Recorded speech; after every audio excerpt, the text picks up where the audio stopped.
everybody, I'm Alex. This is my first shot at doing a UFC predictions for UFC 196, McGregor versus Diaz. Starts March 5th, and it is available on, undercard is available on Fox Sports 1, and the pay-per-view is for the main card.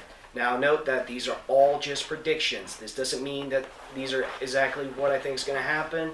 This is just predictions, like I said. So if you think something completely different, you're free to comment at the below. So let's start with the undercard fights. I'm not going to do the Fight Pass fights because I'm not going to see them, and I won't be able to give you accurate comments in the second video later this week. So let's start with Darren Elkins and Chase Skelly.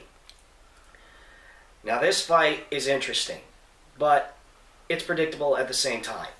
Elkins, very powerful, he's very strong, he's got a good wrestling base, but you look at his past fights, all decisions. Does he take chances? Not really. But you want to look at somebody else? Chase Skelly, submission specialist. That's always been a problem for Elkins. You get on top of him, he's going to submit him. They can submit him easily. Chad Mendes knocked him out. Chase Skelly, the guy's on a winning streak too, so he's hot, which means he's got a lot of motivation coming in, but it's also his debut, so he's under a lot of fire and a lot of intensity. But guys like this, they always make up the difference. So my pick, Chase Skelly, he's going to go in, he's going to submit him, hands down. All right, next fight, Vitor Miranda versus Marcelo Guimarães.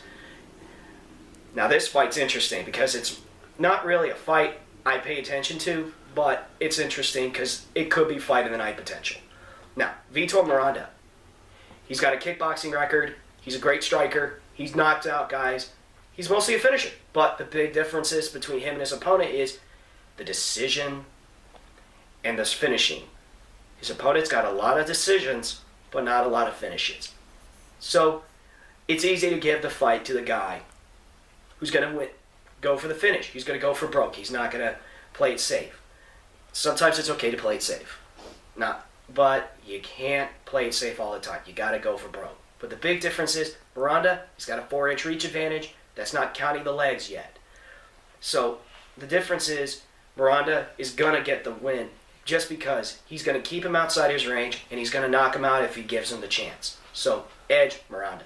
Next fight, Eric Silva versus Norin Taleb. Eric Silva, a lot of guys are going on, people are saying, oh, this guy's great, he's got knockout power, he's got submissions. That's great and all, for the first round. Once you get to the second and third round, guy's gassed. What's the point of having all that power and explosiveness if you're just going to tire out after 2-3 rounds? Look at Matt Brown. He tore him apart after the first round. Yeah, Silva looked great against Koscheck and everybody else, but let's face facts. Koscheck was going out anyway. He was already out the door as it was. So, not really a big impressive win on my behalf. Norin Taleb. Yeah, nobody's going to give this guy a chance. Nobody's heard of him. But you know what? I'm going to give him that shot. Because the guy's got knockout power. And you know what? He's been second, third round. And he's still knocked guys out. He's still TKOing them. And you know what? That's going to be the difference. Can Eric Silva finish this fight before the first round hits? And I don't think so. So, I'm going to give this fight Norin Taleb. I don't care. And if you don't like that decision, like I said, you're free to comment below about how you think Eric Silva could kick my butt.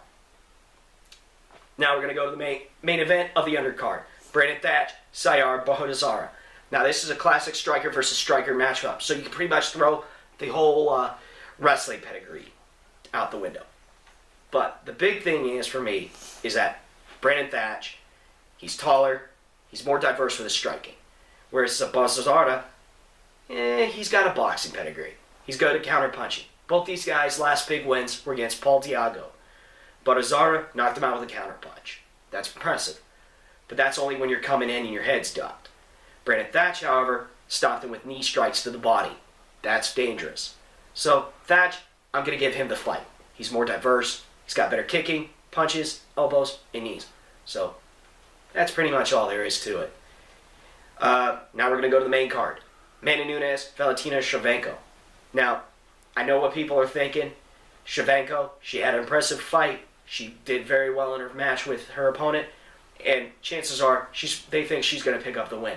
But let's face facts. Nunes is one of the top 10 women on the planet right now.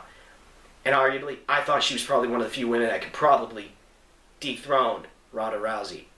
Because she had the power, she has the submissions, and let's face facts. She's got a list of people of who's who in women's MMA.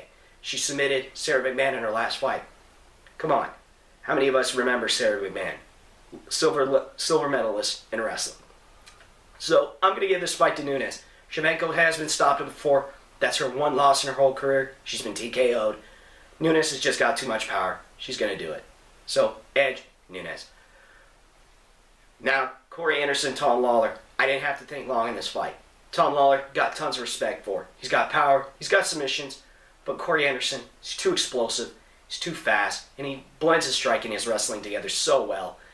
He's looking for that big win. So, edge, Corey Anderson. All right, let's go to the third fight. Gian Villante, Ilir Latifi. This fight, it's tricky, but at the same time, if you really believe in somebody, you're going to pick who you're going to pick. Latifi was the guy I'm going to pick. Too much knockout power. Villante, he's been knocked out by Lawler, and Villante's got more power. Villante, yeah, he's got knockout power, and I think maybe some submission skills. But the thing is that Latifi, he's got power. He can knock guys out in the first round. He's done it faster in the last 3 fights. Go look at them. You'll see it. But the big issue is that, well, Latifi's got a good wrestling base too, so getting him to the ground's not easy. So edge, Latifi. Co-main event, the only title fight on the fight card, Holly Holmes, Miesha Tate. Now, as you can tell by my shirt, I'm a big fan of The Preacher's Daughter. And I'm also a big fan of Cupcake. But I have to pick Holly Holmes. Tate, she's got the wrestling, she's got the boxing, but the problem is that Holly Holmes, she's too fast on her feet, she's powerful, very, very powerful, and she's got very fast footwork.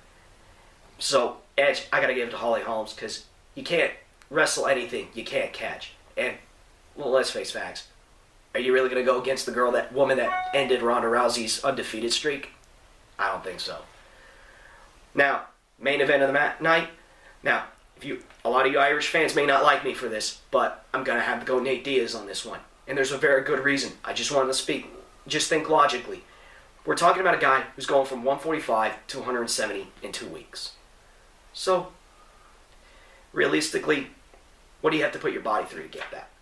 Honestly, you tell me, because that sounds personally like a stupid gamble. Nate Diaz, he's very diverse in striking, just like Conor is. He can throw kicks. You just don't see them.